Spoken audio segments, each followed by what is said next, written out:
Okay, some college Republicans have come up with a unique way to engage folks in the global warming debate.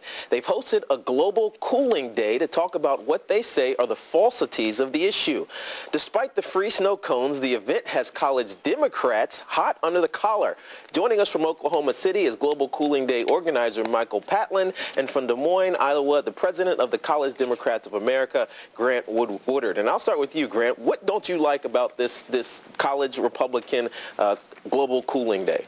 Well, I think it's nothing more than a gimmick. I think the vast majority of scientists in the world say that global warming does in fact exist. I think that gimmicks like this just serves the public. But isn't it a way to start the debate? Isn't it a way to talk about it and get the issue out there?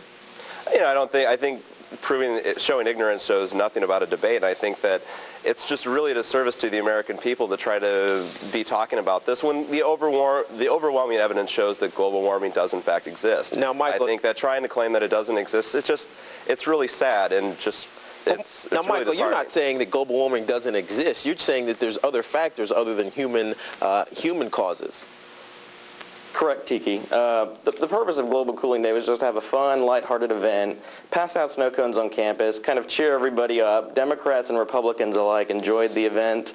We never claim global warming does not exist, but I do agree that the climate change is natural throughout the history of the world. There's been a lot of climate change, and there's speculation among scientists right now whether or not humans are actually to blame or at fault here. And we were just trying to generate, some discussion on campus. It's really hard to get the conservative viewpoint out with so many professors being very liberal. So it's up to groups like college Republicans to kind of spark the debate, and that's what we did with Global Cooling Day. Now, Grant, everybody knows about Al Gore's recent movie, An Inconvenient Truth. That's another way to get the message out. Can't it be argued that what Michael is trying to do is along the same lines? No, I think that, just trying to discount this as being a natural phenomenon, I think is just an outright lie.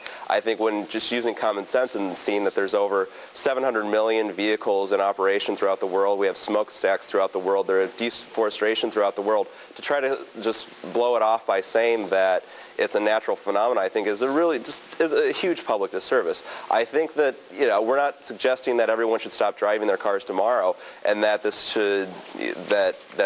how we should be talking about this issue. But I think this is a so fundamental issue, I think more beyond talking about taxes or anything else that normally comes up in the government debate. We are talking about the very fragile existence of the world and in which we all live in it. No. And I think that we should all be taking this seriously and not by just trying to turn it into a gimmick like college Republicans try to do with so many other issues. Well, I think this is a debate that I think both of you guys have merit on. Obviously, you should talk about it. There should be awareness raised, especially on college campuses where the younger generations can make a big difference. Grant Woodard, Michael Patlan, I appreciate you joining me this morning.